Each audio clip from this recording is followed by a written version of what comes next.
So let us get into the topic.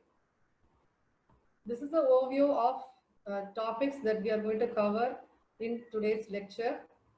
So throughout the session, we'll be learning about what is inheritance, why we need inheritance, or what are the advantages of inheritance, and the different access specifiers or access controls.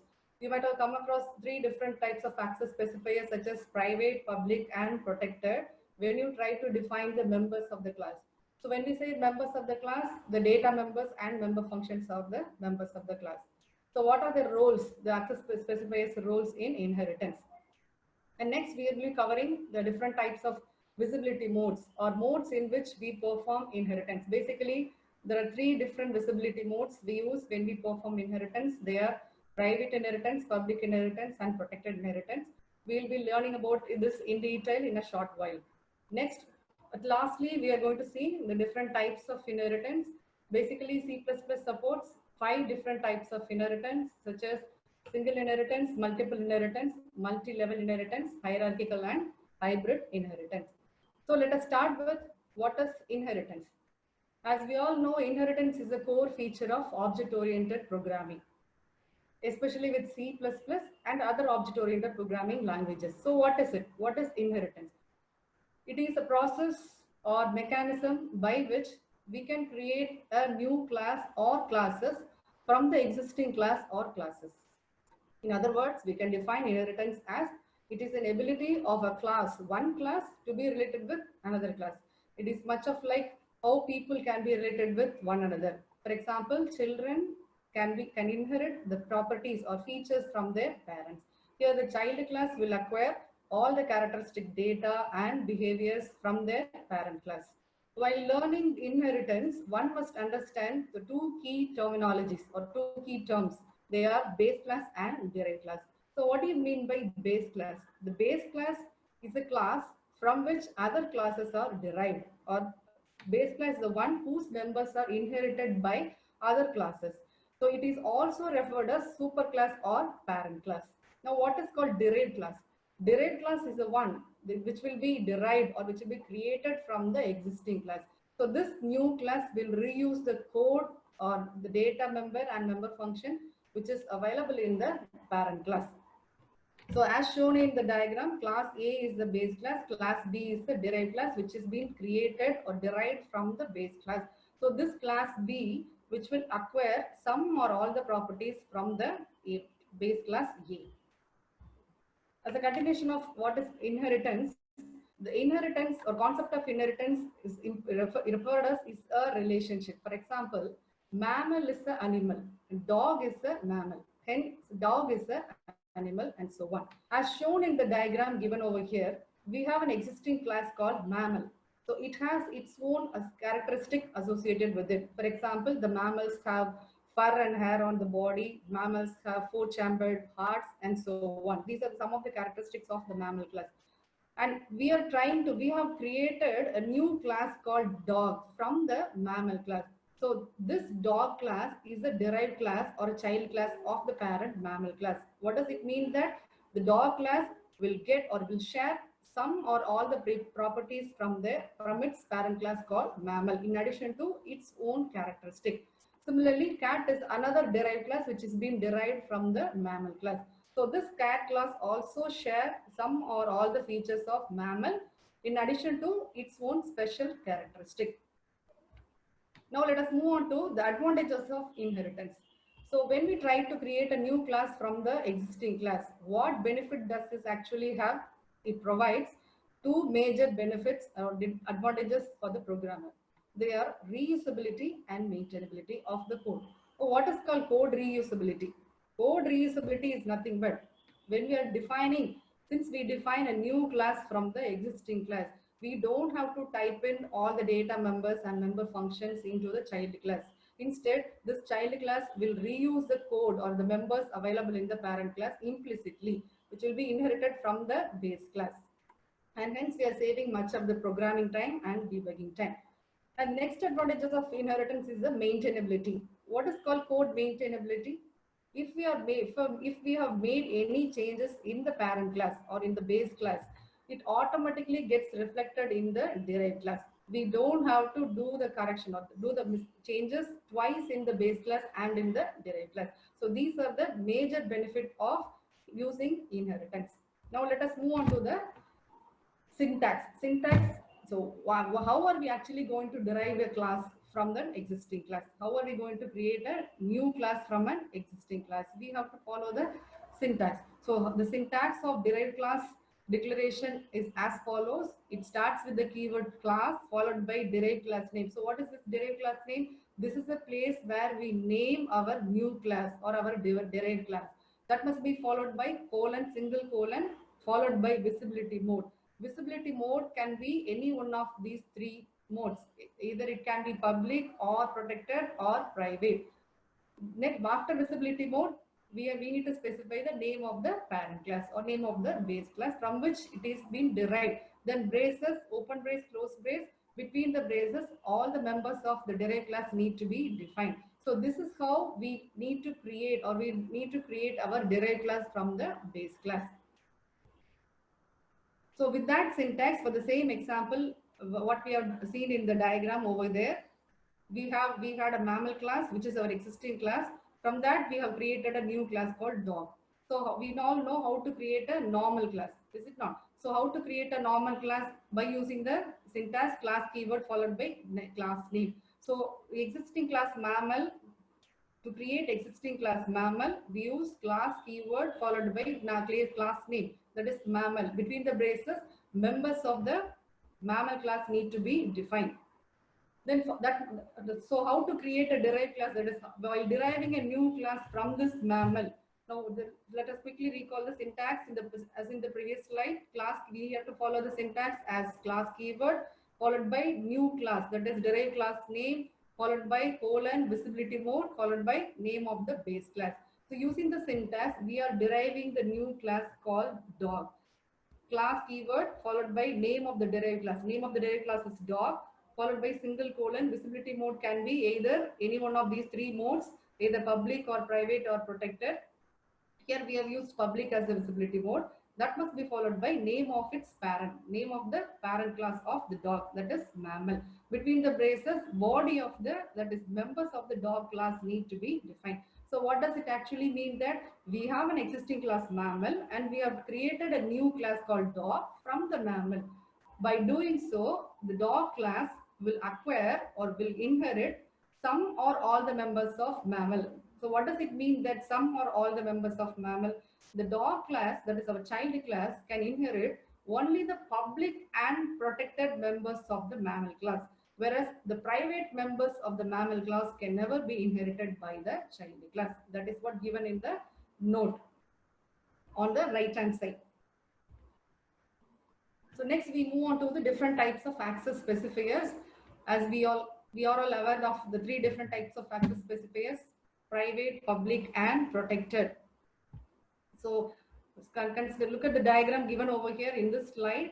We have a circle in pink represents the existing class, that is our base class. Circle in blue represents our child class. It is being derived from this parent. So there are three members.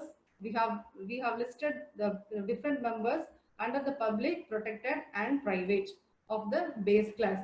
Now how are we going to, how this child class will be inheriting these members, or which of these members of the base class will be inherited by this child? We know that only the public and protected members of the base class can be inherited by the child, as shown in the arrow mark in yellow color. Only the public and protected members of the parent class can be inherited by the child class. What about the private members of the base class? The private region or the private members of the base class can never be inherited by the child class. So this is the point to remember here. When the public and protected members of the base class can be inherited or acquired by the child class, the private region is like more of like restricted data. It cannot be inherited. It is local. The private data or private function can be accessible only by the class in which it is defined. So let us move on to the continuation of access controls or access specifiers. The same thing what we have shown in the previous slide is given in the tabular form. The topmost row represents the three different types of access specifiers: private, public, and protected. And leftmost column represents the different classes. That is our existing class. Same class is nothing but our base class, followed by derived class, that is our child class, which is created from this base class. Then third row represents other classes. Apart from these base and derived, the other classes are listed here. Now, coming to the public access specifier. So when members are defined under the public section, is it possible to access the same class? Yes, it is possible to access the same class. Is it possible to access the public members of the parent by the child class? Yes, it is possible to access the public members by the child class. Is it possible to access all other classes in your program? Yes, it is possible to access all other by the other classes in your program. And hence 3S for the public access specifier. Now moving to the second column, second row column, that is protected access specifier. When members are defined under the protected in a base class, is it possible for that same class to access the protected members? Yes, it is possible. Is it possible to access the child class to access the protected data of a parent class? Yes, it is possible. Is it possible to access by the other classes, outside classes?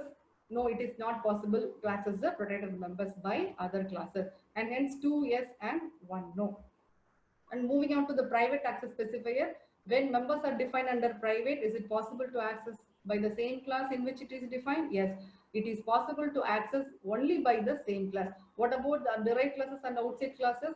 The child classes and other classes cannot access the private member of any class. And hence 1 yes and 2 no for private access specifier.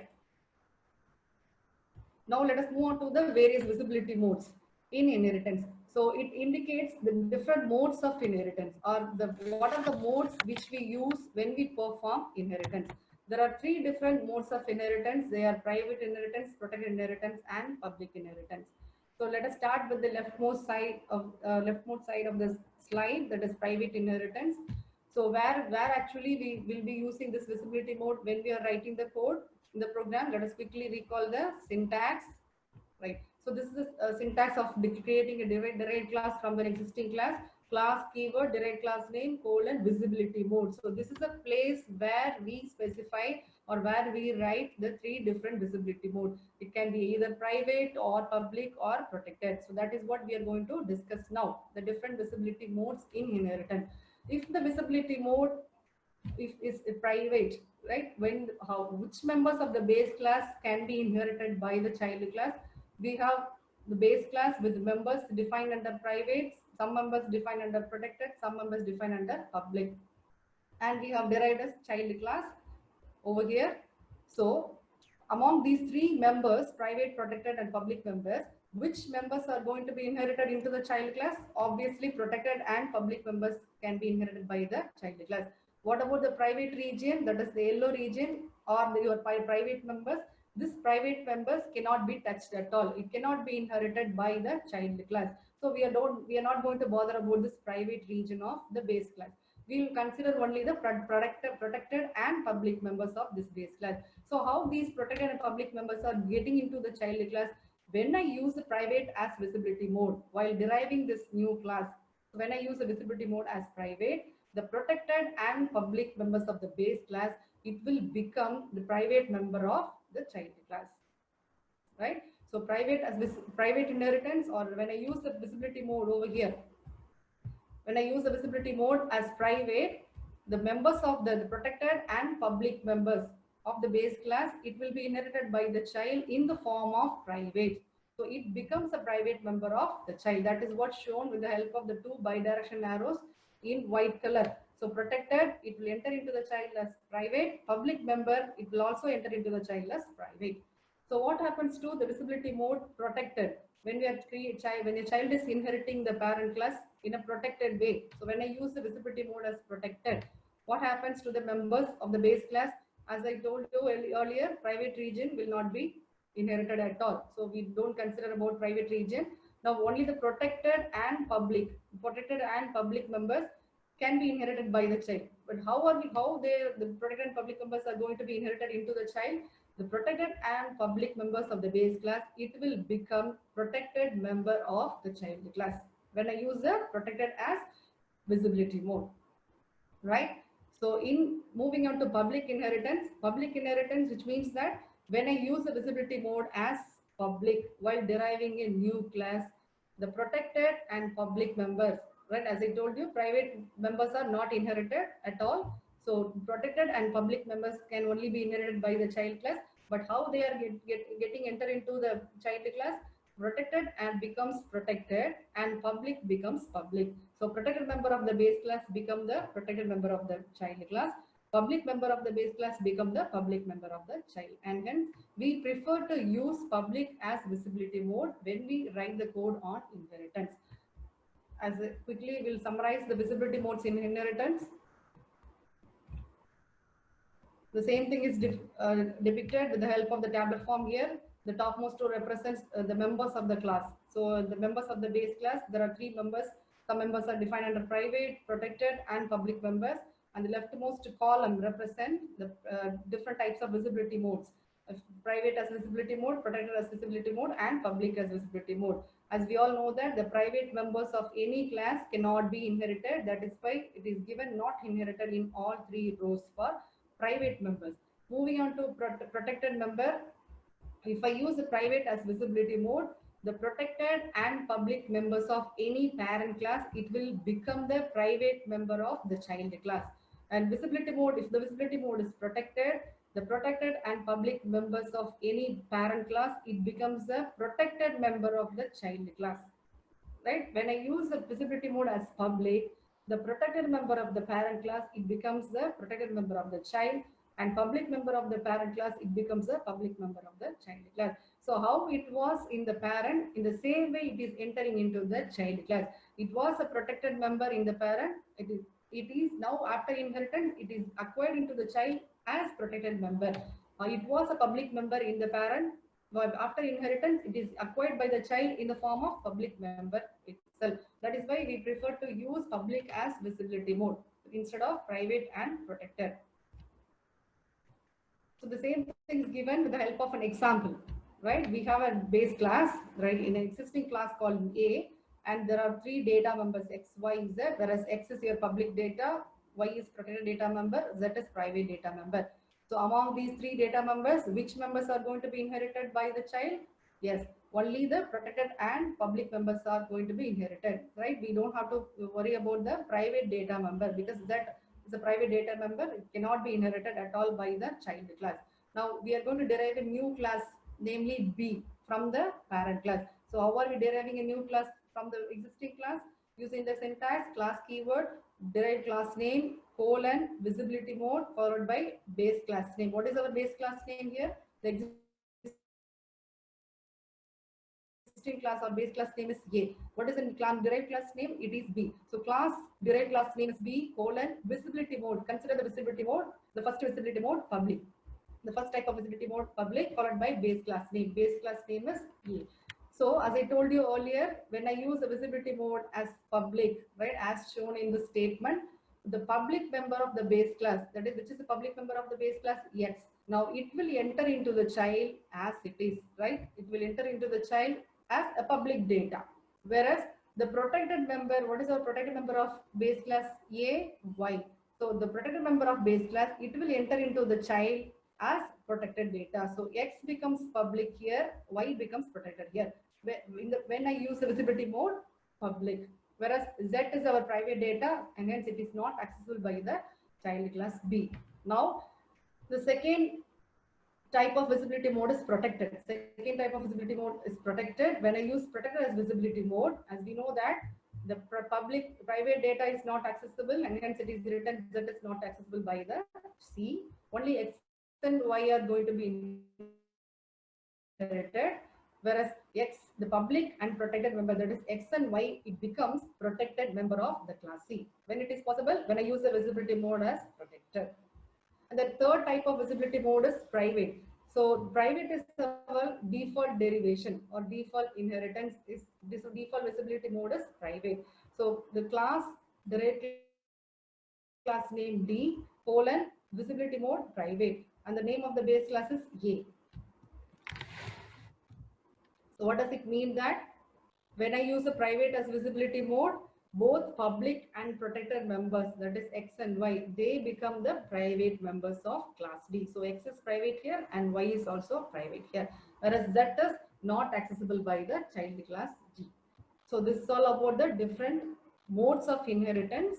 Next, we move on to the types of inheritance. So basically, C++ supports 5 different types of inheritance. As I told you earlier, single inheritance, multiple inheritance, multi-level inheritance, hierarchical inheritance, and hybrid inheritance.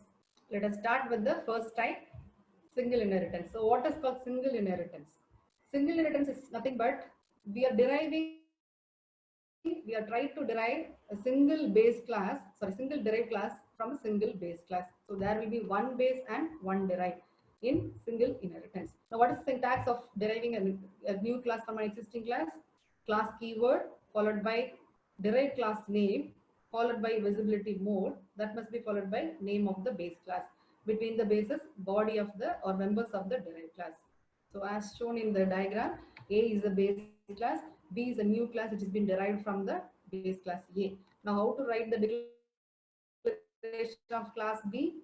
Yes, using the syntax class keyword derived class name. Derived class name here is B colon visibility mode. Visibility mode, as I told you earlier in the previous slides, it can be either private or public or protected, but it is preferable to use the public as visibility mode. So public followed by the base class name. What is our base class name? Existing class name is A. Between the braces, the members of the child class B need to be defined. Now let us see an example program on inheritance. For better understanding, we have given a simple program, like not much of the big calculation is given over here. We have given a simple calculation, that is this program is going to find out product of two numbers, right? So as shown in the diagram, in the previous slide, so we are going to have two classes. One is base class, other one is derived class. So we are going to find out the product of two numbers. So the first number or the two numbers need to be read from the class A, right? The two numbers to perform the product need to be read, need to be inputted from the class A, and the product implementation need to be done by the class B. That's what we are going to do in this program, single inheritance. So as usual, include the library file followed by the existing class. Our base class definition need to be done here. Base class definition, to define a base class, existing class, we know the syntax is class keyword followed by base class name. So class A, the name of the base class is A. So between the braces, I need to define the members of class A. What are the members of class A? There are two data members, X and Y, and there is a member function get X, Y. So all these data member and member functions are to be defined under the public section. Why they need to be defined under the public section rather than protected and private access specifier? Because when I use private access specifier to define these members, it will not be inherited by the child class. Right, so either use public or protected access specifier to define the members of the base class. So getXY function, the member function, which will accept the two values for the variables X and Y, which need to be multiplied in by the child class. So base class definition is done. Now we moving on to the derived class definition. How to derive a class from a new class from A? Yes, using the syntax class keyword, derived class name, colon, visibility mode,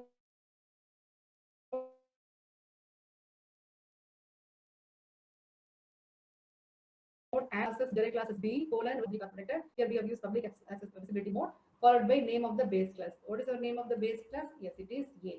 So B is derived from A publicly, which means that all the public and protected members of A, right? The public member of A, it becomes public member of B. Protected member of A becomes a protected member of B. But we don't have any protected members in class A here. So then between the braces, we need to define the members of the class B.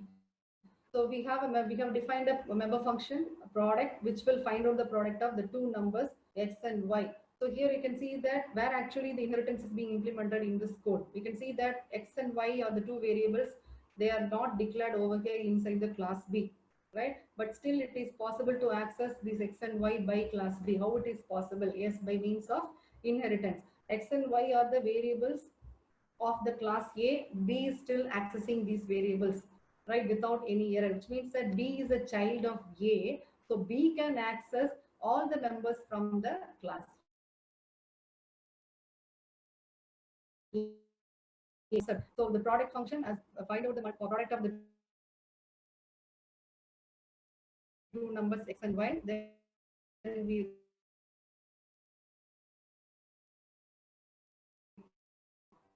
are closing the class B. We need to write the execution of our program begins. So as we all know that the very first statement of main function is creation of object. And we have two classes over here. Since we have two classes, base class A and derived class B, base class A and derived class B. For which class we need to create object here? Yes, only for the derived class. We need to create object only for the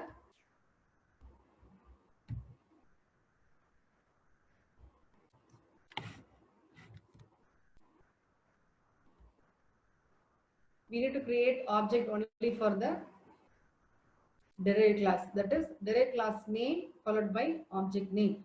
OB is the user defined object created for the class B.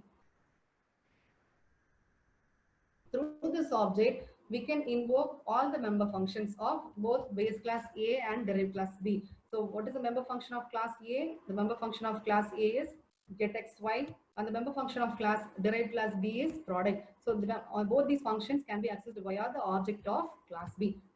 ob.getXY, it is a function call. So the control goes back to the getXY function, accept the two values for x and y, then control comes back to the next line or next statement, ob.product. Again, it is a function call to the function product.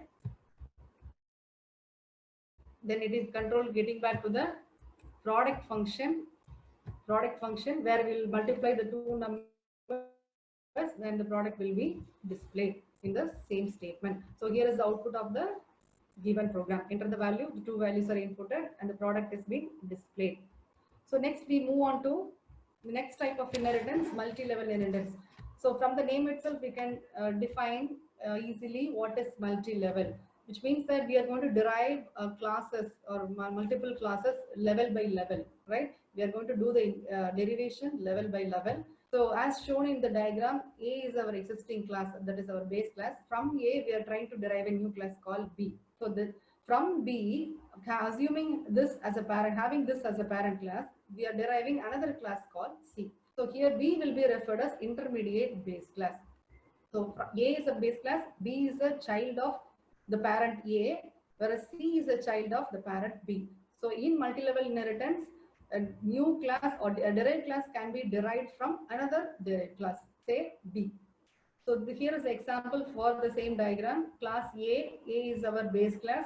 Then between the bases, and we need to define the members of the base class. Then B is being derived from the class A. How to derive a class from base class keyword, derived class name, that is B, colon, visibility mode public, followed by a base class name A. So between the braces, members of the class B, derived class B need to be defined. Now how to derive C from B? Yes, using the keyword class followed by the derived class name. What is our derived class name here? C, which needs to be derived from the parent class, from its parent B. So class C colon public B. Between the braces, body of the derived class C need to be defined. So this, next we move on to the example program on multi-level inheritance. So the same example, the same diagram I have taken as example. We're going to find out the product of three numbers. We're going to find out the product of three numbers. So as shown in the diagram, the first number. So among the three numbers, the first number need to be read from the class A. Second number need to be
Let us continue multi-level inheritance.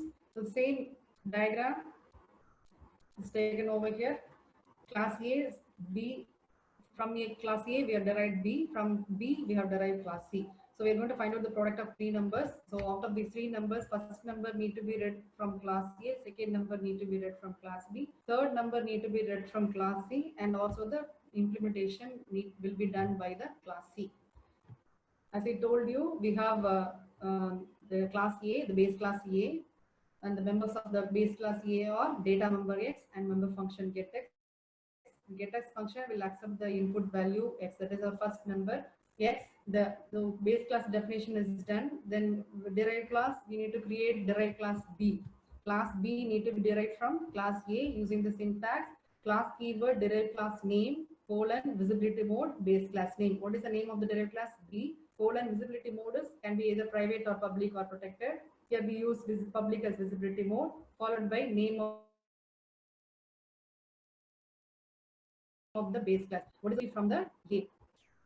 Then between the braces, the members of the class B need to be defined. What are the members of class B? Yes, it is data member Y and member function get Y. So get Y function will accept the input value for the data member Y. So make sure that while defining the members of the base class and derived class, they need to be defined either under the public or under the protected access specifier. The reason is that when we define any data or function under the private access specifier in base class or derived class, they cannot be inherited by the child class, and hence you will get error. When you are accessing it by the child class, you will get error. So hence we use the private public as access specifier to define the members of class A and class B. So here the derived class B definition is done, and as having this B as a parent, we are going to derive another class called C. So B as parent, we are deriving another class called C as shown in the diagram. So how to derive C from B? Yes, class keyword, derived class name here is C, colon visibility mode public, followed by name of its parent. Name of the parent of class C is B.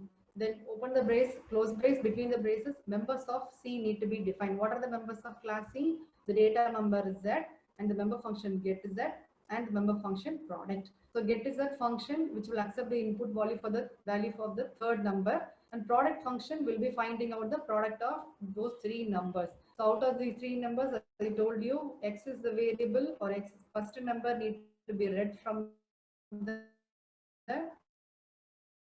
base, that is our intermediate base class B, and third number Z need to be inputted from the last derived class, that is C, and then the resultant result will be displayed over here. Then the derived class definition C is done, followed by main function. In main function, we need to create the object. For which class we need to create object here? We have, since we have two derived classes, always we need to create object for the last derived class. Which is our last derived class? Yes, last derived class over here is C. So we create object for the last derived class. So the derived class name is C followed by object name. So using this object OB, we can call all the functions of A, B, and C. So what are the functions of class A? Get X. The function of class B is get Y, and functions of class C is get Z and product.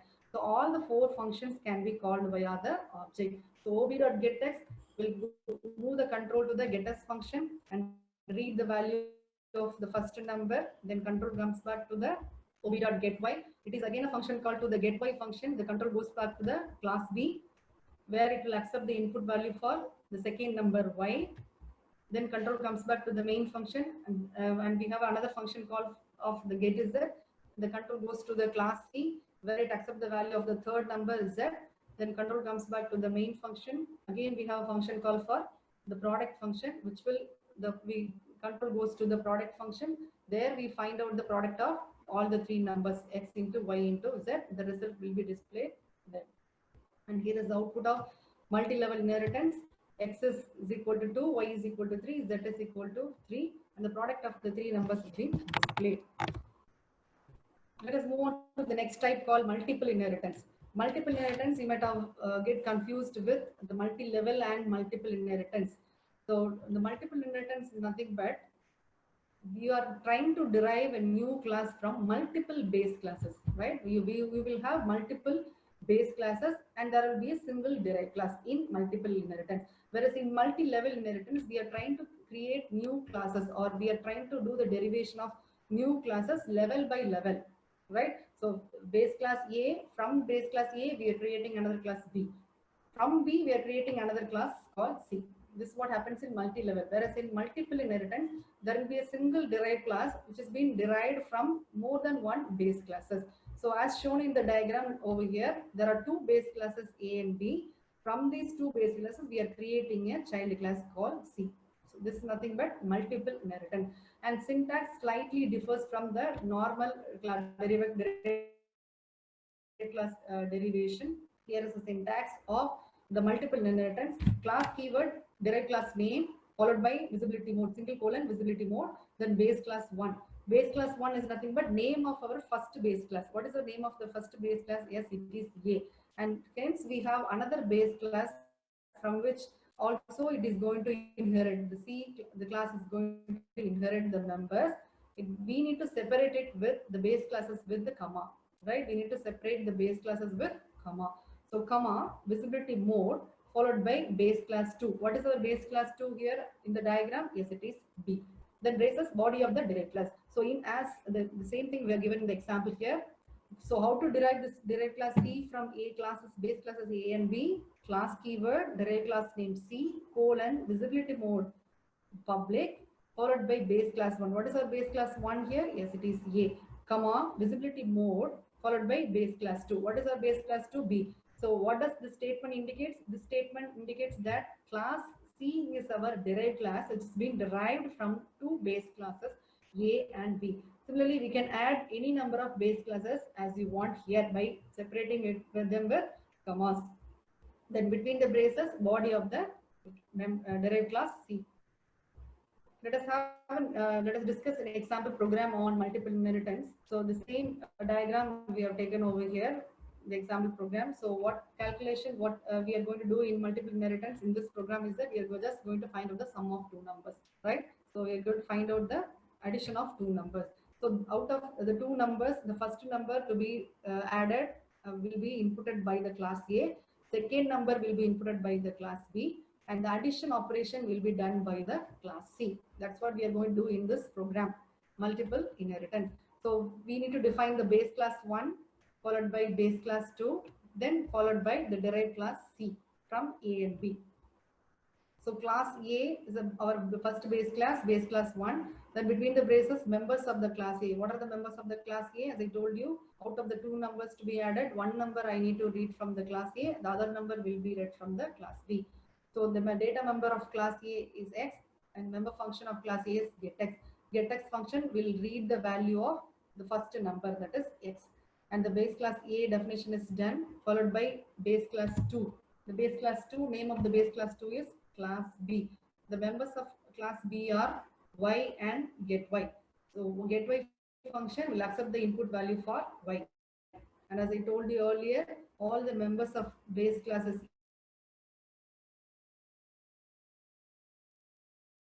A and B are defined under the public section used members of the parent class and child class. Now, having these two base classes, we are going to derive a new class called C from two parent base classes, A and B. So how are we going to derive this class C from A and B? Class keyword, derived class name is C, colon, visibility mode, comma, first base class, that is base class 1. What is our base class 1 here? It is A. And the base class 2 is B. And we are deriving C from the two base classes A and B. Here this is how we need to derive the class from two base classes. Class, derived class name is C, colon, public, followed by base class 1, comma, public, followed by base class 2. And between the braces, we need to define the members of the class C. What are the members of class C? We just have a single member function, sum, which will find out the sum of the two numbers X and Y, which are inputted, whereas the X and Y are inputted from the two base classes. Out of these two variables, the first variable, the first number are being read from the class A, second number are inputted from the class B. Then class C, derived class definition C is done. Then moving on to the main function. Main program, the first statement is object creation. How to create object? Yes, for the last derived class. Which is our last derived class? C is our last derived class. So create object for class C, class name followed by object name. Through this object, we can access all the member functions of the classes A, B, and C. The member function of class A get X, member function of class B is get Y, and member function of class A is sum. So call all these three functions via the object. ob1.getX, it will invoke the getX function, accept the input value for X. Control comes back to the getY. GetY will enter the get the input value for Y, and some function will find out the addition of these two numbers. And here is the output of this program. First number has been inputted from the first base class, second number has been inputted from the second base class B, and the resultant operation is performed in the derived class C. This is all about the multiple inheritance. We move on to the next type of inheritance called hierarchical inheritance. Hierarchical inheritance, from the diagram itself, we can define what is hierarchical. Yes, we are going to derive from a single base class, right? So it is just like an it is hierarchical inheritance. It is just like an inverted tree, right? So we are going to derive many derived classes from a single base class. There will be one base and many derived classes. So here is an example for the same diagram given over here. Class A is an existing class. From this A, we are going to derive three new classes. So how to derive a new class B from A? Class keyword B, colon, visibility mode public, followed by base class name A. Right? Then members of the B, class B need to be defined. Now class B is created from class A. How to create class C from A? By using the syntax class keyword C colon visibility mode public followed by its parent class. Its parent class is A. So C is also derived from class A. Now we have another class called D, need to be derived from class A and class A. Now how to write down the definition of class D? Yes, class keyword D, derived class name D colon visibility mode public followed by its parent A.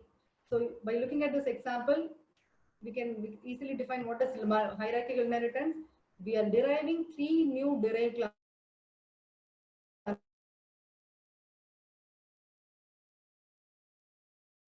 classes B, C, and D from the same batch. We move to the example program on hierarchical inheritance. So what are we going to do in this program is that we are going to find out the product and sum of two numbers, right? In this program, we are going to find out product and sum of two numbers. So here in this example, I have taken only the three classes, right? I have taken only these three classes, A, B, and C, right? We don't have the class D over here. We just have a single base and there are two derived classes derived from class A. So as I told you, we are going to find out the product and sum of two numbers. The two numbers to perform the operation need to be read from the class, and the operations, the implementation of the product need to be done by the class B. The sum of addition of two numbers need to be done by the class C. So the two input values are read from class A. Product of the two numbers will be done by class B. Sum of two numbers will be done by class C. That's what we are going to do in this program.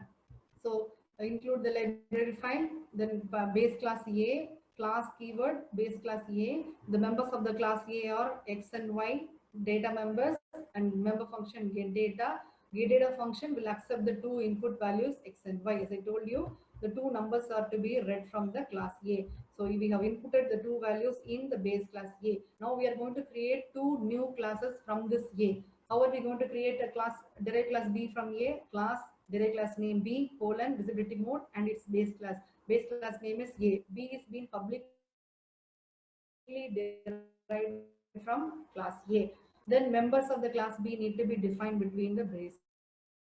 What is the member of the class B here? Member function will find out the product of those two numbers X and Y. Here you can see that those two numbers X and Y are inputted from its parent class A. So we have read the input values in base class and we are finding out the product of those two numbers in the derived class B. Next, we have one more derived class C, which has been derived from the class A. So as I told you earlier, product of the two numbers will be implemented in class B. Sum of the two numbers will be implemented in the derived class C. And that's what we are going to do here. Class C, C is a derived class name, which has been derived publicly from the base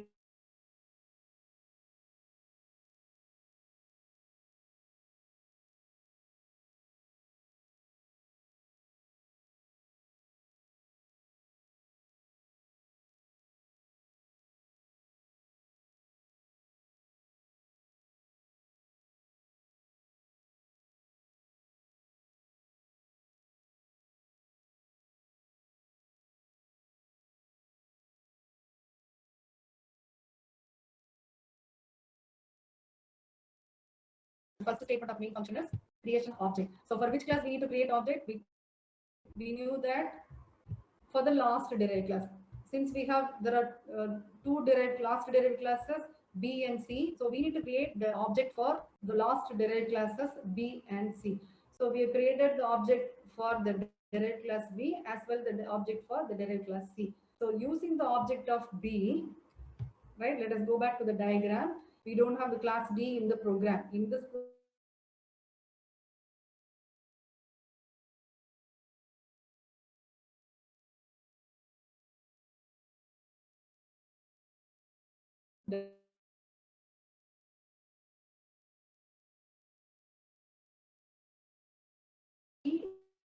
by the object of B? No, it is not possible. Nowhere they are. Through the object of B, we can call the functions of B and the functions of A. Similarly, through the object of class C, we can invoke the functions of class C as well the class A. Whereas we cannot invoke the function of B via the object of C. So object of B will access the members of B and A. Object of C can access the members of C and A. So we created two objects over here in the main function, object 1 and object 2. So through this object, first object 1, that is the object of class B, we can call the functions of B and A. What is the function of B and A? Yes, it is get data and product. Hence, we invoke those two functions, get data and product, via the first object. Now we created second object, that is object 2 for the derived class C. So through this object, we can call the functions of C and A. Right, through this object of class C, we can call the functions of C and A. What is the function of class A? Get data. What is the function of class C? Sum. So I can call get data and sum function via the object 2, because object 2 is the object of the derived class C. Right, then the reason is that we have two derived classes. When we create object for B, this object can access only the members of B and A, whereas it cannot access the members of class C. If we create object for class C, the object of class C can access the member function of class E, C and A, whereas it cannot access the members of class B. And here is the output of the above program. The two values are inputted by the base class A and the product is being implemented in the child class B. And again, we are calling the input get data function of class A, getting the two values. Then we are performing the addition of two numbers in class C. So product is being done by the first derived class B. Sum has been done by the second derived class C. I hope you can understand the hierarchical inheritance. At last, we move on to the last step of inheritance called hybrid inheritance. So what is called hybrid inheritance? Hybrid inheritance is nothing but when we combine more than one type of inheritance. It is nothing but your hybrid inheritance. Or we can say that it is a combination of a mixture of number of inheritance. As shown in the diagram given over here in this slide. So we have a base class A and we are deriving two new classes B and C from class A. As having these B and C as a base class, a parent class, we are deriving another class D. So when you look at this diagram, the first top of the diagram shows that is class A, leaving class D, because just consider class A, B, C alone, right? Leaving the class D, consider only class A, B, and C alone, right? What type of inheritance it is? Yes, it is hierarchical inheritance, right? You just look at classes A, B, and C alone. What type of inheritance it is? It is hierarchical inheritance. Now leaving the class A, right? Leaving the class A. Now consider only the bottom of the diagram. Consider only the classes B, C, D, right? What type of inheritance it is? Consider only the classes B, C, and D. What type of inheritance? It is nothing but your multiple inheritance, right? So now we have two type of inheritance in this diagram, hierarchical and multiple inheritance. Now leaving this class C, right? Leaving this class C, consider only classes A, B, and D, right? A, B, and D. What type of inheritance it is? It is your multi-level inheritance, right? Now leaving this class B, consider only classes A, C, and D, right? A, C, and D. What type of inheritance it is? It is your multi-level inheritance. So we have combined all three types of inheritance in this example, right?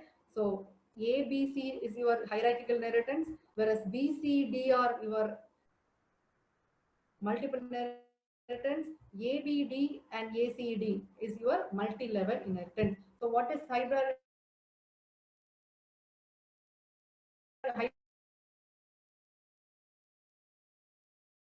inheritance? When you combine more than one type of inheritance, we get hybrid inheritance. Students, if you understand, diagram is given over here as an example. We have class A. So what are we going to do in this hybrid inheritance is that we are just going to find out the sum of two numbers.